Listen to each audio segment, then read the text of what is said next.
जी, वो कह रहे हैं कि आज का शक्ति प्रदर्शन सूरत में आप लोगों का एजेंसियों पर, कोर्ट पर दबाव बनाने के लिए था।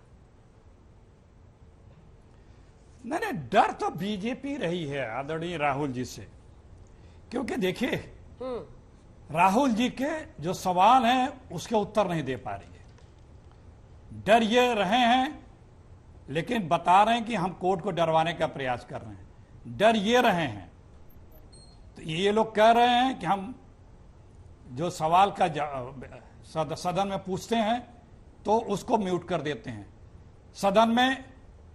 सदन को म्यूट कर देते हैं, सदन की कार्रवाई से स्पंज कर देते हैं। इनसे सवाल करो तो मुकदमे कर दिए जाते हैं, इनके लिए नारे पोस्टर छाप दो तो मुकदमे हो जाते हैं। पत्रकारों से लगा, पॉलिटिशियनों से लगा, जितने भी लोग हैं उन सब लोगों को यदि किसी ने सरकार से सवाल कर लिया तो कहीं ना कहीं प्रताड़ना और जेल हो जाती है। मैं अभी भी थोड़ी देर पहले सुनाई दिया मुझको, मैं पूरी बात सुधांशु जी की सुन नहीं पाया। मैं आपको याद दिलाता हूं, यही इसी आदरणीय मोदी जी के कार्यकाल के सीबीआई की, एक सीबीआई डायरेक्टर हुआ करते थे, रातों रात उनके घर पे छापा पड़ा, उनके कार्यालय पे छापा पड़ा, उनके कार्यालय को सील किया गया, उनके घर पे पहरा लगा दिया गया, जासूस लगा दिए गए, धर पकड़ पकड़ा पकड़ी सब कुछ हुआ, रातों रात वो हटाए गए। दूसरे जो उसके बाद 2-3 नंबर के लोग थे उनमें मुकदमेबाजी हुई, उन पे मुकदमे थे। किसी जांच की पोस्टिंग को लेकर के भी उसमें आपस में खींचतानी हुई। ये है हमारे, जब आदरणीय साहब बोलते हैं तो सत्य और तथ्य इतने अच्छे लगते हैं कि लोग चकित हो जाते हैं। ये है सत्य और तथ्य, किस प्रकार से इन जांच एजेंसियों को दबाया, कुचला और रिमोट से चलाया जाता है। आज ये आम चलन की बात है कि बीजेपी की अलायंस पार्टनर ये जांच एजेंसियां हैं। इन जांच एजेंसियों के अधिकारियों के लगातार रिटायरमेंट की ड्यू खत्म होने के बाद एक्सटेंशन पे एक्सटेंशन होता जा रहा है। आपको याद है इसी जांच एजेंसी एनआईए के एक वकील ने किस तरह से बताया था कि हमारे ऊपर प्रेशर है, या ना कुछ इनके जो लोग थे इन्वॉल्व एक बम ब्लास्ट में, उसने बाद में उसे हटना पड़ा या हटाया गया। किस तरह से मुकदमों की लचर पैरोकारी करके अपने लोगों को बाहर किया गया, ये क्या बताएंगे। आज बच्चा के जुबान पे है कि बीजेपी के अलायंस पार्टनर पॉलिटिकल तो कोई रहे नहीं, वो तो छोड़ चुके हैं, चाहे बिहार हो, चाहे महाराष्ट्र हो, चाहे पंजाब हो, चाहे राजस्थान हो, ये जांच एजेंसियां हैं, बीजेपी के अलायंस पार्टनर हैं। और इन जांच एजेंसियों को किस तरह से इन लोगों ने अपना एक तरह से ये पॉलिटिकल पार्टी के जो संगठन होते हैं वो फ्रंटल संगठन तरफ से बना रखा है।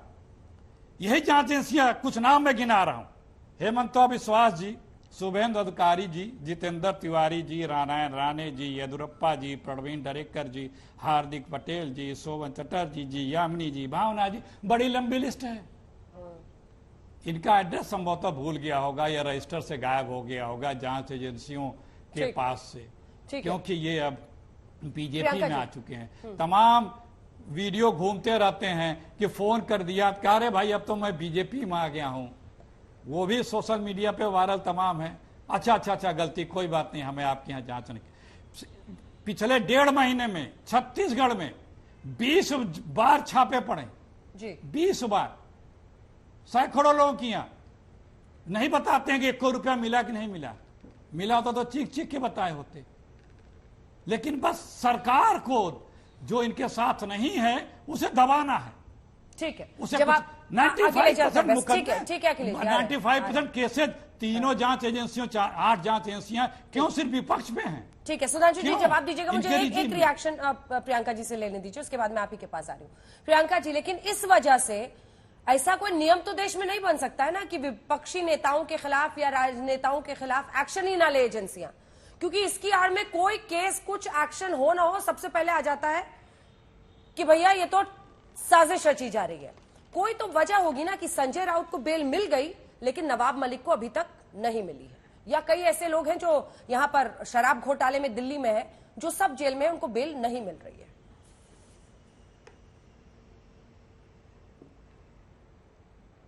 वो बेल इसलिए नहीं मिल रही है क्योंकि वो एज ऑफ नाउ उनके लिए एक आंख का वो बने हुए हैं, रोड़ा बने हुए हैं कि किसी भी तरीके से इनको रोका जाए। पर मैं इसमें नहीं जाना चाहती। मेरा एक सिंपल सवाल है। अभी सुधांशु त्रिवेदी जी बता रहे थे इंदिरा गांधी जी कन्विक्ट हुई, पता नहीं, और फिर एक और देवी गौड़ा जी को कहा कन्विक्ट हुए, लालू प्रसाद जी को कहा। 2014 से पहले यही भारतीय जनता पार्टी थी जो चीख चीख कर कहती थी कि सीबीआई ईडी केस पैरेट है और इन पे इन्वेस्टिगेशन होगा। पिछले 9 साल में, 8 साढ़े 8 9 साल में आप लोगों ने कौन सी एक ऐसी कार्रवाई है? आपने सोनिया गांधी जी को घेरा, आपने राहुल गांधी जी को घेरा, आपने बहुत सारे मंत्रियों को घेरा, आपने हर राजनीतिक पक्ष के सीनियर लीडर्स को घेरा। आप मुझे बताएं एक तथ्य और सत्य जो आप देश के सामने उजागर कर पाए।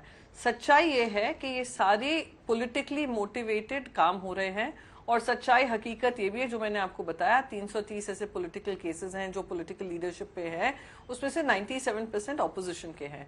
Last but not the least यहाँ पे यही कहना चाहूंगी कि यहाँ पर जिस तरीके से विपक्ष के नेता जैसे हेमंत बिस्व शर्मा, वो तो अभी डेफेमेशन का हवाला दे देंगे कि मुझ पे कभी कोई अटैक ही नहीं हुआ था। सच्चाई है, उनसे पूछिए कि क्या स्कैम का रोज बातचीत नहीं होती थी, रोज उनके बारे में बोला जाता था। वो वॉशिंग मशीन धुल गया, चीफ मिनिस्टर बने हुए हैं।